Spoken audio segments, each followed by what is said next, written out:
どうも皆さん、私の動画を見てくれてありがとうございました。動画を見る前にサブスクライブしたまだ早くしてもうしたの本当に皆さん, ohayo. Oke, jadi kali ini aku mau ngebahas, ini requestan dari kakak sepupu aku buat adik-adik yang sekarang lagi belajar di bangku SMA yang penasaran tentang budaya Jepang itu seperti apa. Dan ada banyak sih sebenarnya budaya-budaya di Jepang yang unik-unik banget. Kita bahas satu-satu ya. Nah, yang pertama ini ada Seijin no Hi. Seijin no Hi ini adalah hari kedewasaan. Jadi, pemerintah itu menetapkan hari kedewasaan ini jatuh pada hari Senin, minggu kedua di bulan Januari. Menurut undang-undang hari libur Jepang, hari libur ini dimaksudkan untuk merayakan generasi muda yang bisa hidup mandiri dan menyadari telah menjadi dewasa gitu loh guys. Jadi mereka untuk yang perempuan itu menggunakan kimono, ya itu pakaian yang digunakan untuk merayakan Seijin no Hi. Dan kalau untuk yang laki-laki biasanya cukup pakai jas. Harga kimono itu mahal banget guys, setara dengan satu unit mobil deh, 100 jutaan gitu. Tapi kalau biasanya ada yang beli dan ada yang juga nyewa sih. Jadi ini dirayakan oleh setiap kota, jadi semua warga Jepang akan merayakan festival ini. Dia yang akan menginjak usia 20 tahun. Jadi ketika hatachi ni naru toki, minasan wa Seijin no Hi o sanka shite, Jepang itu kebetulan kan memang setelah dia umur 20 tahun itu mereka akan misah dari orang tuanya gitu. Jadi biasanya mereka akan hidup mandiri, hidup sendiri, dan hitoribuchi da kedo ne, sabishi. Tapi ya itulah kemandirian di Jepang gitu. Dan nanti ketika mereka sudah mengikuti Seijin no Hi ini, berarti mereka dinyatakan bahwasanya mereka kan sudah dewasa tuh. Nah, biasanya di situ nanti mereka sudah boleh merokok, sudah boleh minum alkohol, boleh mengikuti pemilihan umum. Begitu hukum aturan yang ada di Jepang. Jadi mau ngerokok aja mereka memang dibatasin sih. Jadi ketika dia udah menginjak usia 20 tahun, berarti dia sudah bebas menentukan hidup dia sendiri gitu. Makanya banyak yang akhirnya memutuskan untuk pisah sama orang tua tinggalnya. Tanabata Festival. Jadi ini festival bintang, dan festival ini dirayakan di bulan Juli dan tidak hanya di Jepang saja, di Tiongkok dan Korea juga kayaknya ada sebagian yang merayakan. Dan untuk Tanabata ini festival yang besar banget, dan maksudnya sampai sekarang memang tradisi ini masih dijalankan gitu. Dan di kota Sendai, jadi di Sendai ini festival Tanabatanya benar-benar dirayain secara besar-besaran, dan biasanya 3 hari berturut-turut jatuh di 7 Juli kalau nggak salah, di bulan Juli gitu. Tanabata diperkirakan merupakan sinkretisme antara tradisi Jepang kuno, mendoakan arwah leluhur atas keberhasilan panen dan perayaan gitu loh. Intinya beda-beda sih, kalau di Tiongkok seperti apa, Korea seperti apa. Ini biasanya dirayakan dengan menuliskan sebuah permohonan di tanzaku. Tanzaku itu secari kertas berwarna-warni seperti itu, nanti digantung di bambu. Ini sangat meriah banget guys. Jadi kalau kalian masih di Jepang atau kalian ingin berencana ikut festival ini, silahkan datang ke Sendai. Tidak hanya Sendai, kalian bisa ke Hiratsuka, Anjo, dan juga di Sagamihara.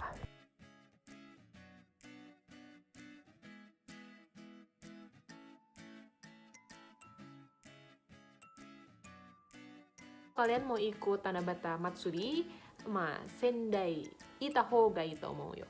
Hinamatsuri, ya Hinamatsuri ini bisa disebut dengan festival perempuan ya. Jadi perayaan setiap tanggal 3 Maret di Jepang yang diadakan untuk mendoakan pertumbuhan anak perempuan. Keluarga yang memiliki anak perempuan akan memajang satu set boneka yang disebut dengan Hinaningyo. Satu set boneka terdiri dari boneka kaisar dan permaisuri. Ya walaupun disebut dengan Matsuri atau perayaan, tapi biasanya ini hanya dilakukan di lingkungan keluarga aja dan hanya dirayakan oleh keluarga yang memiliki anak perempuan gitu loh. Jadi sebelum hari perayaan tiba, anak-anak membantu orang tua untuk mengeluarkan boneka dari kotak penyimpanan untuk dipajang.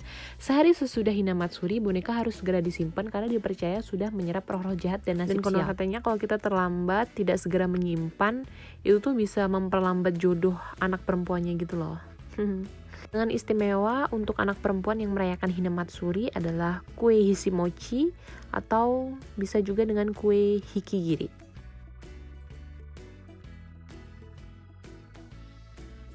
Obong Matsuri ini biasanya yaitu di bulan Juli sampai dengan Agustus. Ini festival yang akan dirayakan pada musim panas, dan Obong Matsuri ini adalah upacara penyambutan leluhur yang sudah meninggal atau nenek moyang mereka atau orang-orang yang sudah meninggal, dan itu dipercaya selama hari Obong ini mereka pulang ke rumah gitu. Jadi disambut dengan festival Obong namanya.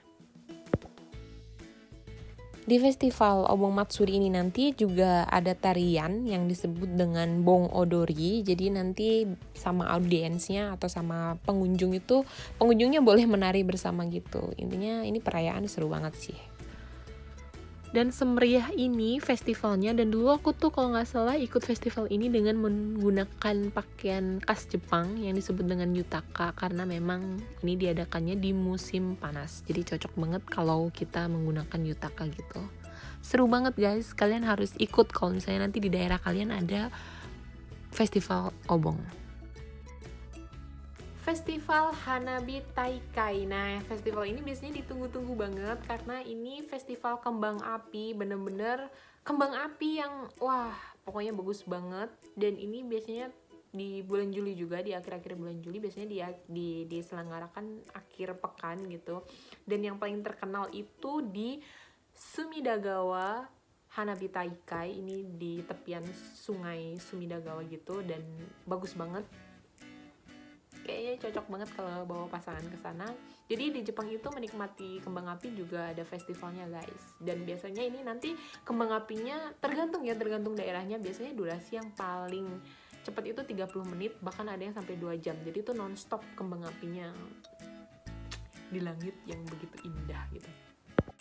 Jadi menikmati kembang api di musim panas di Jepang itu memang tradisi setahun sekali, dan emang yang paling bagus view-nya itu ketika nontonnya di tepian sungai Sumida di Tokyo. Tapi setiap daerah merayakan kok. Dan biasanya ini juga menggunakan yutaka seperti ini, khas pakaian Jepang yang emang cocok di musim panas juga gitu. Jadi buat kalian yang ingin menonton Hanabi, silahkan ke Tokyo. Lalu Osogatsu Festival ini perayaan tahun baru. Jadi tahun baru di Jepang itu nanti mereka akan merayakan yang namanya Bonenkai, ini dirayakan sebelum tahun baru, dan Shinenkai dirayakan setelah tahun baru. Ini nanti biasanya mereka akan merayakannya, kalau untuk Bonenkainya untuk melupakan kesedihan di tahun lalu, dan Shinenkai-nya untuk menyambut tahun baru yang akan datang, jadi supaya lebih baik daripada tahun sebelumnya, seperti itu. Nah, kalau tahun baru di Jepang ini mereka merayakannya dengan mendatangi jinja atau otera, itu kuil-kuil gitu, atau berkunjung ke rumah sanak saudara. Biasanya mereka tidak merayakan dengan kembang api karena musim dingin jatuhnya, jadi nggak ada kembang api. Dan mereka makan mochi dan juga osechi ryori seperti ini contohnya. Jadi mereka hanya makan di rumah dan berkunjung ke rumah sanak saudara, dan juga nanti bisa memberi otoshidama. Otoshidama itu semacam angpau di tahun baru gitu. Nah, jadi itu beberapa festival atau budaya yang sampai saat ini dijalankan. Jadi setiap tahunnya festival-festival di Jepang itu sangat dinanti-nantikan karena ya unik dan menyenangkan gitu. Apalagi buat kita yang orang asing yang tinggal di Jepang gitu. Dan buat kalian yang penasaran di Jepangnya seperti apa, kalian bisa kok sebenarnya dengan mudah pergi ke Jepang. Ya nggak mudah-mudah banget sih, ada proses yang harus dilalui. Tapi jika kalian tertarik dengan budaya Jepang, banyak cara untuk menikmati Jepang. Dengan salah satunya kalian bisa berlibur sih, tapi kalau berlibur kan pasti mengeluarkan uang yang banyak. Jadi setelah lulus sekolah, kalau masih bingung mau kerja kemana atau mau kuliah kemana atau apa, udah ikut aja program kerja magang di Jepang. Kalau kalian liburan kan mahal ya duitnya, sayang-sayang gitu. Kalau kalian ke Jepang liburan kan butuh biaya yang banyak. Jadi kalian bisa ikut program, banyak banget kok sekarang program-program ke Jepang, bisa kuliah juga Nihongo Kako, atau kalian bisa juga ikut program Kenzusei, Jususei, atau Tokutegino. Banyak banget cara untuk bekerja ke Jepang. Jadi kerja dapat duit dan juga bisa jalan-jalan. Dan juga kalian bisa merayakan festival tadi satu-satu. Mungkin kecuali yang Seijinohi ya, buat kalian yang udah 20 tahun ke atas, mah zangnen nagara udah nggak bisa gitu.